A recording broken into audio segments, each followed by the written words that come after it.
me sens parisien, puisque je suis né à Paris et Paris est ma ville.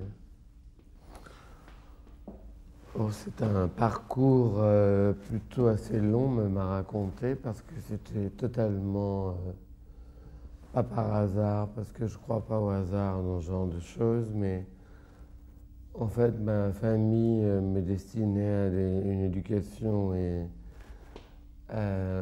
des études importantes, scientifiques, mais pas pour eux une chose frivole qui pouvait être la mode. Et à l'époque, je n'avais pas spécialement envie de suivre le chemin que l'on voulait m'imposer. Et la première étape a été longue, mais pas pour des raisons de travail. C'était une manière de s'échapper en disant voilà, je vais là pour perfectionner mon anglais.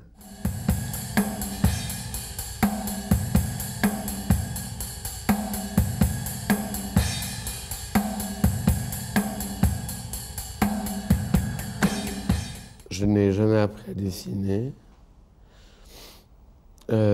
Tous les vêtements de femme, je les dessine moi.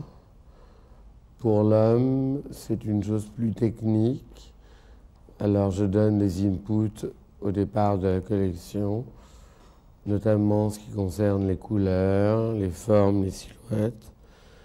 Et les croquis sont faits par un de mes assistants.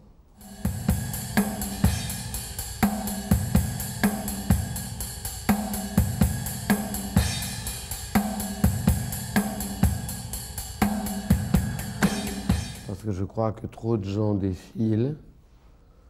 Il y a trop de défilés entre New York, Londres, Milan, Paris, que les gens sont un tout petit peu fatigués de ces défilés, attendent chaque fois des choses différentes, mais pas forcément extrêmement importantes dans leur durée et pas dans la durée de celle du créateur. Donc, pour moi, l'important, c'est d'aller vers l'essentiel et de montrer les choses les plus fortes d'une collection, mais de ne pas faire un délayage total. Et voilà.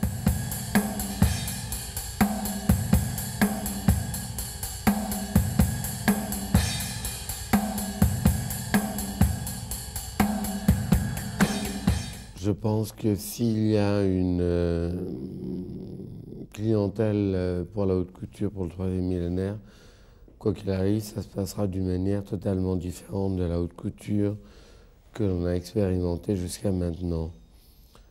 Ça ne sera pas de la vraie haute couture, ça sera une nouvelle manière de faire des vêtements sur mesure, qui n'a rien à voir. Je pense que les femmes qui voudront s'habiller en haute couture ne voudront pas spécialement être extravagantes, mais classiques et parfaitement habillées dans des vêtements qui leur coulent sur le corps ou qui les rendent plus belles. Mais sans froufrou, sans tralala, parce que je pense que le 3e millénaire ne nous entraîne pas vers ce genre de choses. Je voudrais également ajouter que les prix de la haute couture actuellement sont tellement élevés que je pense quelque part que c'est une totale aberration de payer des prix aussi incroyables alors qu'il se passe tellement de choses épouvantables dans le monde et que d'acheter une robe 800 000 francs environ, même si l'on est très riche, je trouve ça quelque part une hérésie.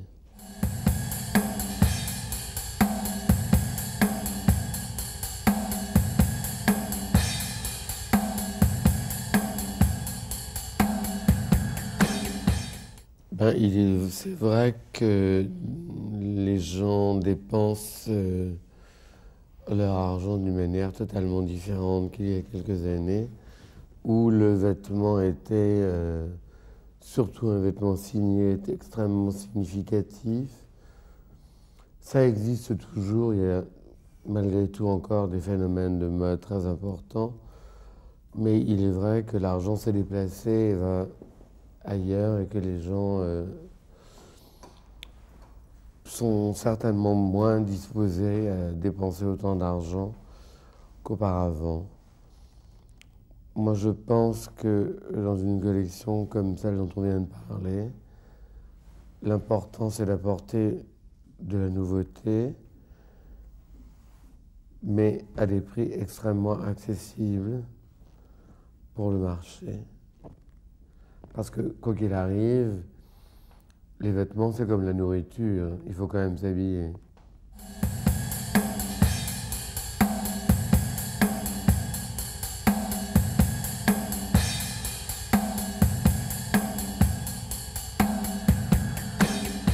D'une part, lorsque j'ai du temps libre, et j'en ai très peu, j'aime rencontrer des gens qui n'appartiennent surtout pas au milieu de la mode, qui ont d'autres attraits dans la vie, qui puissent me faire partager, parce que je trouve que c'est une chose extrêmement enrichissante. Je pense que les gens qui ne parlent que de mode s'enferment dans une chose très ennuyeuse et que la mode est une chose formidable, mais il faut qu'il se passe plein de choses à côté. La curiosité de livres, de musique, de films, d'effets, de spectacles. Et si on doit parler de l'homme du troisième millénaire, je dirais que c'est un homme qui d'abord va faire beaucoup plus attention à son corps.